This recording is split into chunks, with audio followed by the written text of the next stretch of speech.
Hello,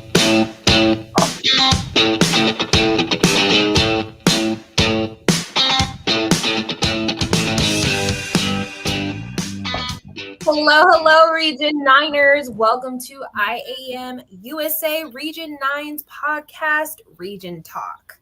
Here to give emergency managers a forum to get their news, share an open discussion, and talk about the industry. So my name is Isamar Garcia, and I'm with my lovely co-host, Jackie Cochita Mayo. I am so glad to be back. Hey, miss you guys. I missed you. We are also sharing the stage today, or I guess the image, the Zoom, what is this? The podcast? We're in the space. We're joining the space with the studio with our regional president, Todd DeVoe. Hey, good evening, everybody. Jackie, it's great to see you. Thank you. So our Region 9 symposium was out of the EOC and out of the right. Then Jackie's just like, no, I'm going into the EOC and never coming out again. I jumped out for the 2 days, 3 days, and jumped right back in until April 1st. That's how much I loved the EOC. That was it. Do you know what your house looks like? I barely recognized it. He sniffed me. He was trying to recognize me again. Who are you? Excuse me. All right. You smell like my human, but I'm not so sure if it's you're my human. Well, we are glad to have you back. So today on episode 20, we're changing up the program just a little bit to talk about diversity. That's your human and your equity and inclusion, as April is Celebrate Diversity Month. But before we do that, just a quick update on things going on in the region as well as national. So within the region, we do have a book club invitation from Region 3 at our last Round the Region segment in March. We were extended an invitation for all Region 9ers if they had any interest in joining the Region 3 book club to go ahead and send an email to iaem.r3@iaem.com. The invitation was made out to all Region 9ers. Additionally, we have within the region a conference going on. California Emergency Services Association, or CESA, has their annual training and conference next week, May 1st through the 4th, up in Olympic Valley, California. If you have yet to register and you're looking to register, you can register on site, and you can find more information at CESA.net. So for the national news, the IAM conference room block was posted. EM Vision Talks is going to be closing pretty soon, May 5th.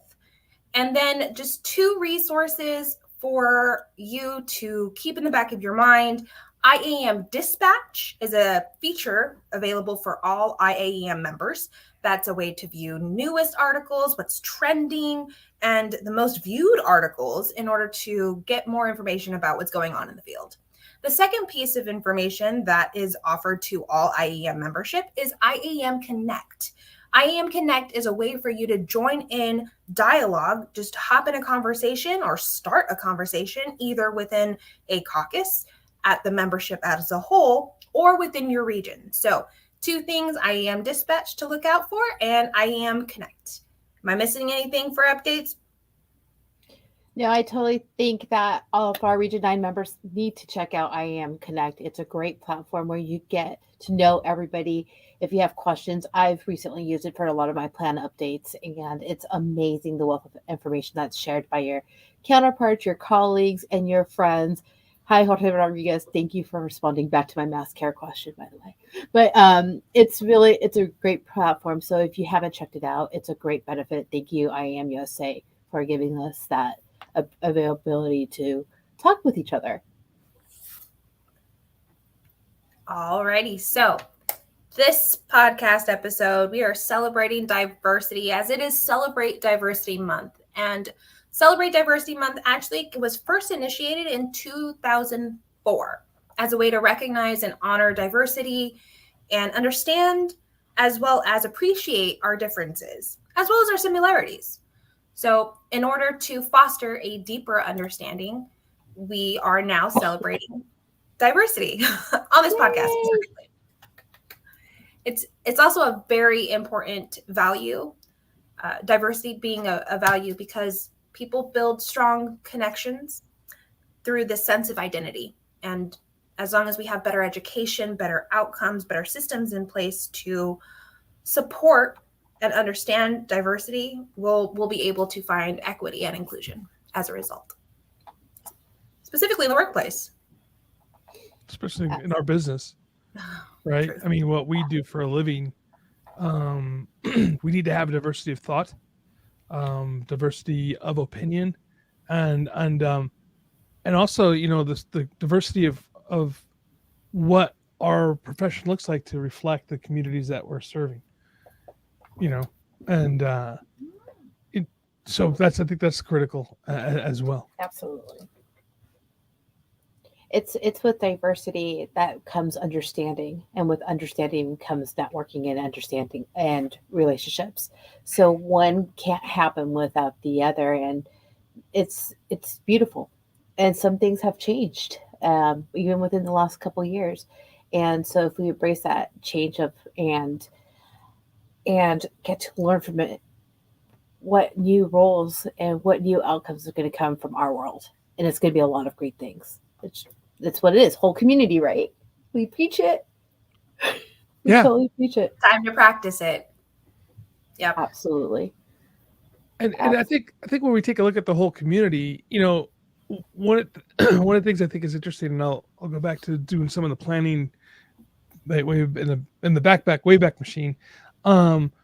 What we were doing specifically with access and functional needs is including the Dale McIntosh Center here in Orange County, California, to come to the table to be part of our planning process for people with access and functional needs, because the Dale McIntosh Center was all about access and functional needs, right? The people who are employed there and are advocates out of there, you know, they're in wheelchairs and they do have other issues that are associated with it. And to have, you know, people that are at the table talking about wheelchair issues when they're in the wheelchair, you go, well, what do you think? You know, tell me what we need to do, you know, and how can we be better? And I think living in that life is critical for us to have those conversations. I think we can do the same thing. That's why I say diversity of thought is critical when we're looking at planning and we're looking at our actions. And we need to just talk about the whole community. We need to, when we start talking about inviting stakeholders, make sure we're including everybody who's a stakeholder. And when I say everybody, it doesn't mean like if you live in a city of 150,000, it doesn't mean you have to have 150,000 people in there, but at least representation from each section of the community to see and what's going on. Absolutely, because you can't really know a community 100%, right? And for example, you could live in a city for your whole entire life, born, raised, done it all, but there are aspects of that community that you may not know, and they might view things in a different lens that you do. Does it mean it's going to be a challenge? Is it going to be an argument? Challenging, yes, because it's something new. You're learning something new. So when you learn something new, it's always challenging. However, it opens doors. It opens relationships. It brings more team members. It brings more open opinions, and you're not stuck in a box anymore. Your thoughts are gravitated and open to an area that you never thought.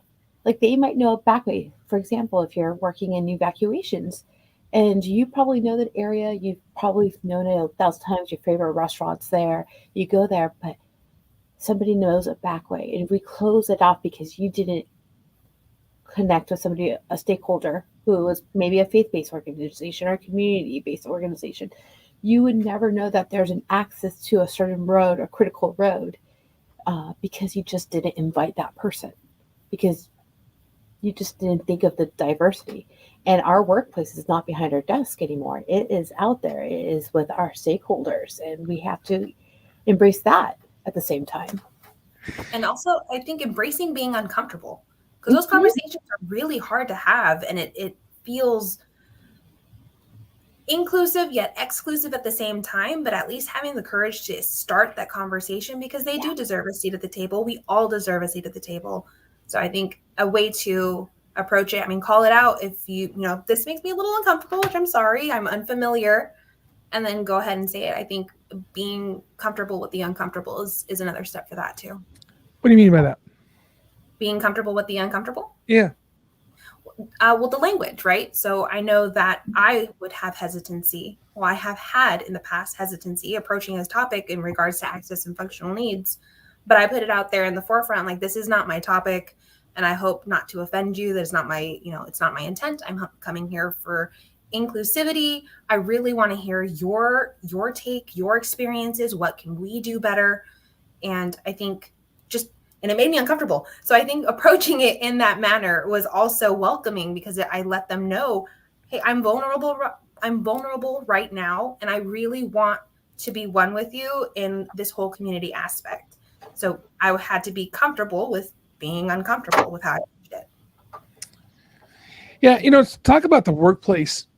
When we think of diversity in the workplace, again, I really stress on the idea of diversity of thought and diversity of voices, right? Of who are we serving? Number one, but two, like, one of the things I think is, we're going to talk about being comfortable with the uncomfortable, is when you look at the concepts of diversity of opinion, we tend to want to be in our tribe, right? It's our people, right? And we're going to listen to our people.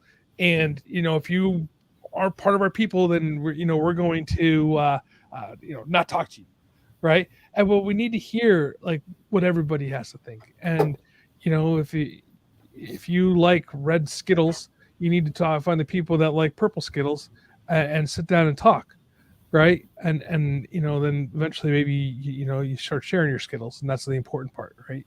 And there's a reason why there's a rainbow in the Skittles box, right? So that's what we need to be. So we need to have we have to have that rainbow of thought, as well. So if you could think of anything, embrace the rainbow. Embrace Truly, the rainbow. Skittles had it right since the beginning, and we talk about it all the time when we're training, right? As instructors of emergency management, we say, make sure you do this fruit salad when we're talking about the EOC, right? You're like, you want to see the yellows with the reds, with the blues, with the white, and you talk about these colors of vest, because this is how you are going to have a better response mode. This is how you're going to make better decision making, your situational awareness. You don't want the hey yous at the moment of that time.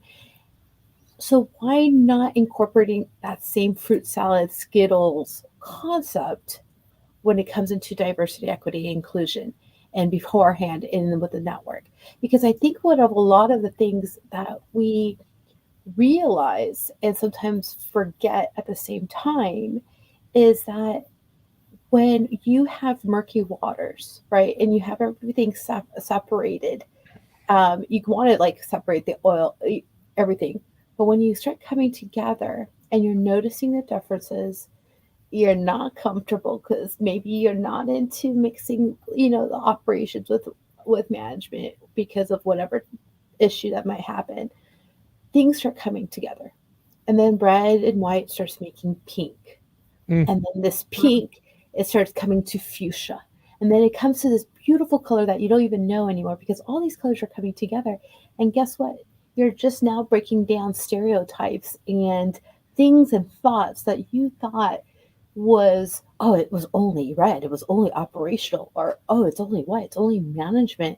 And you're now getting a cohesive response, or now in the workplace, a cohesive network of people to come together, because now you don't care it's red and white, it's that pink, fuchsia, whatever color you want, whatever your favorite color is.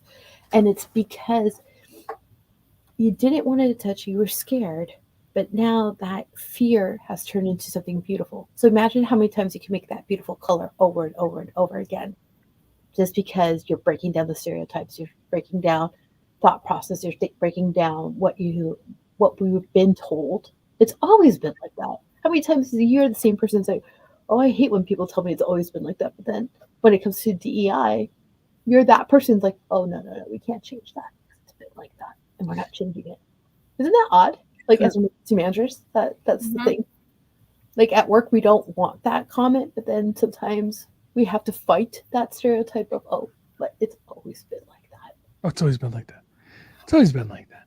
Yeah, That's why I always ask the question why, right? Like when we first go someplace, it's like I've told the story 100 times, but I think it's pertinent here again, asking the question why. And when I was at this college, the doorway out to the hallway, you get to work, and the person who gets there in the morning would always hit the deadbolt, so it was out, so the door wouldn't shut all the way. And so that's the question, like, oh, why do you do this? And the lady who ran the office said, oh, well, before the director of campus safety's office was over there, and he wanted to be able to walk through without having to go around to the front, and so he wanted to be able to walk through, so we did this. I went, oh, okay. I said, but the director of campus safety's office isn't over there anymore. It's been moved. So why do we keep doing this? She's like, well, it's just the way we've always done it since then. yeah. So there's no purpose behind it, outside of the fact that just the way it's always been done. And I said, well, for safety reasons, shouldn't you keep that door? Because it says, do not enter, go to the front for services. So why don't you keep that door shut and locked? And, everyone, oh, I never thought about it. So because the bathroom's right down there. It's just, so it just became a habit. So the idea of the why, and ask that question why, no matter where you go, and challenge those. Well, this is the way we've always done it, right? Because there might not be a real good purpose for it. It might be because the director of campus safety used to be, across the hall over there, and that's why they do it. Also the other side of it too is like kind of poor segue in this, but the idea here is not only, like I said, you want to have the diversity of thought, right? But diversity in culture as well. And I do some work with a church, and they have all sorts of masses there. So it's a Catholic church, and we have English mass, Spanish mass, and Vietnamese mass. And it is crazy when because like all the masses are coming, people are going, and it's just a massive humanity. And but I had to learn, when I started working with the Vietnamese, what I learned is like these ladies have like this little shop set up, right? It's mostly ladies. I don't think there's any guys that work over there, but you can get food, right? They make food and stuff for fundraiser. And like when I was first working there, I would hear them argue, right? Like yelling at each other very loudly. And I was like, oh crap, what's going on over there? So kind of made my way over there, and I realized, well, they're not arguing. They just are speaking very passionately and loud. And one of the guys who I was working with, I'm like, are they arguing? And he goes, no. He goes, that's just the way we talk. And I'm like, oh, okay. So like, they weren't mad at each other. They were, and it's like, oh, it's just they're from Vietnam, so it's like the culture over there is they kind of yell out loud at each other, so knowing that is critical, because like I would have, as a guy who never been to Vietnam and didn't grow up in that culture, would have assumed that these two ladies were mad at each other or causing a ruckus at church. I probably would have gone over there and said, hey, shh, stop fighting, but they were fighting. So knowing that, having that ability to have understand the culture, I think is critical. And because especially as we're serving, well, here in California, Nevada, Arizona, Hawaii, we're serving very, very much mixed cultures, and understanding, working with them and is important, so having people in your organization that understand the other cultures of the people who you're serving, I think is critical, and we can't, it's not myopic by any means. Additionally, I would say the classes, right? Like social classes, there's a difference when you're speaking about middle class or bottom class. It's lower class. So the un-PC term is lower class, Okay. unfortunately. Well, and just in classes, right? Box. Social standing, because when we talk about preparedness, we are always just like, oh yeah, we'll just purchase this or do this, and sometimes that's not affordable for some of the classes, and that is a diversity or DEI component for your office to consider as well. I want to address something that, and you're right, Isamar, about that. I want to address something that Jackie just said, because like you're right. I mean, like I think lower class does sound demeaning. Um, I'm not sure what the actual sociological. I guess you could say social economically challenged. And it's, But some people don't feel it as a challenge. that's what I was about to say. That's exactly what I was about to bring up, because I was talking to somebody one time, and they were talking about how they grew up very poor, and but they said they never realized that they were poor, because they always had food on the table, they always had love in the home. They just didn't have the newest and coolest toys and the newest and coolest clothes. They shopped at thrift stores and whatnot, and his mom was a single mom. He tells a story. It's a beautiful story, and he goes to this whole thing and saying, but he never felt poor. He never felt like because and I think maybe that's like an American mentality that we have, right? That we're like that. Hey, we're just stuck in a rut right now, and we'll get out of it. I don't know what that is, but the story, when he tells the story about how when he finally he's out and he's now making all this, he's making money and stuff like this. He sometimes feels like his childhood was a benefit for him to be able to see things through different lenses, and today's kids, and I throw my kids in there as well. They don't see the struggles that others have gone through. So Correct. so I think sometimes seeing it from that lens, I think it's the guys, and I wish I could share the story with you deeper, but we don't have enough time. But the story was wonderful, and talks about growing up where he grew up and coming out of that. And he's an African American guy that tells the story, so it's kind of very interesting. And it's important. It hits a topic because part of DEI is unfortunately titles that we've been given by society. We I don't like it because unfortunately, if you pinned my socioeconomic status growing up, I would be quote unquote the lower class, right? The low class income or whatnot. And I did actually Google it, and they said low socioeconomic status, historically marginalized population, which still to me is very uh, and working class is the other word. Working class. That's which I don't like either because we're all working classes too. So, anyways, that's another topic for another day. And but the PC term that people still continuously use is that and but the thing is, I wanted to share is equity is not your equity is key also. We talk about diversity and representation diversity, but equity is key too because we want to be able to make sure that, especially growing up, that the same resources are given to you, right? So for me, it was education. I was very lucky to get a scholarship to go through private school, but I had to work extremely hard. So the way I got there is not the same as everybody who could afford it and pay for it and not worry that if you ever drop your grades, you're kicked out, right? There was this thing, but equity needs to be clear within work in the workforce. It's not just based on what your economic class is or what you are associate your nationality or your culture, your gender with, but that everybody has the same amount of training opportunities, project opportunities, one-on-one times with their supervisor. And all these equitable things help bring in the inclusion and the diversity. It's important to hear and see that the beauty of this world is in the diversity of its people. So the beauty of your workplace or the beauty of your emergency management plans is in the diversity, the equity, and inclusion of the stakeholders and the people that you bring to this table. And it's really important to know that we're not trying to tolerate. We're not tolerating. That's not the key.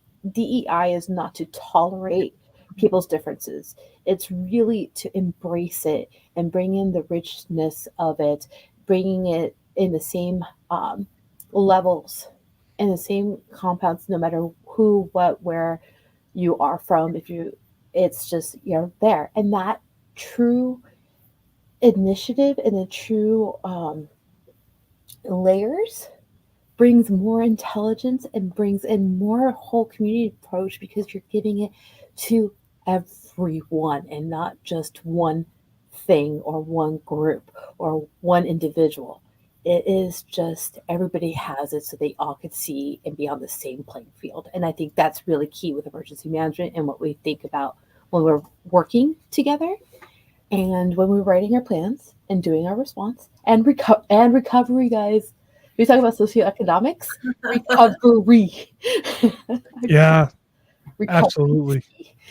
is key. Absolutely. Sorry, I Yeah. didn't mean to grandstand that, but it does. It is something that we have to breathe in. Unfortunately, some people are still quote unquote tolerating it instead of embracing it and its beauty. There's one image that I remember on social media about DEI being little blocks of the same size to look over the fence. Yeah. Yeah. Opposed to In my mind. the multiple like heights of blocks to look over the same fence so everyone can look over the same fence. Yeah, it showed like equality was everybody had a block, but there's still like a really short little kid that couldn't still see over the fence. Mhm. Mm-hmm. And then equity showed the tall guy giving his the block, giving his block to the little short guy, a little kid. So the dad, it's like a dad and two kids, and like the Mhm. little guy gets all the 2 blocks so he can see over the fence to Mhm. watch the baseball game. I I look at that and I go that makes a lot of sense, and it's not about necessarily as people say, level on the playing field, which I think is critical for people. Um, but it's also for those of us to recognize that like sometimes you need to have um, somebody help you across the finish line, Yeah. and it brings me back to the military. And if you want to talk about equity and the equitable distribution of pain, that's the military, right? And I mean that not in a negative way, right? Is that everybody's in this literally the boat together sometimes, and to make that boat go the direction that you need it to go, you have to work together as a team. And we're in the same barracks during boot camp. Everybody has to perform together. We're living in the same rooms when we get out into the fleet. That's Navy Marine Corps term. um, and so there's no room for anything but everybody sharing that pain together in order to make you not be painful. And that's the critical part of it. And um, I just kind of want to put that kind of message now. Not saying it's perfect, not saying there aren't issues. That's not the case. Everybody has their own problems that they bring. But the idea here is if you could learn to work with others, and through the issues, so we can solve problems instead of create problems.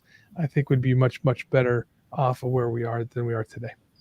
And chef's kiss. Oh, if this episode brought you anything, I hope it gives you a better understanding and appreciation of diversity and inspires you to celebrate diversity in your life and community. So, to close us out, thank you so much, Jackie. Thank you so much, Todd. It has been a great conversation. I definitely enjoy these more conversational type of podcast episodes. It brings a little bit life to having guests on our podcast, but to mainly our members who without this we would not be possible. Thank you so much for joining us on this episode. And if you enjoyed this podcast or have an idea for a podcast, go ahead and DM us or direct message, instant message, any of the social media channels or our Region 9 representatives. And of course, we owe a big thank you to the man behind the screen, Brian at Century. Thank you so much for being an awesome producer. And Jackie, want to send us off? Thank you, Region 9, for being such a diverse, equitable, and innovative community. We appreciate you. So keep on rocking because we do appreciate you. Thank you for everything you do.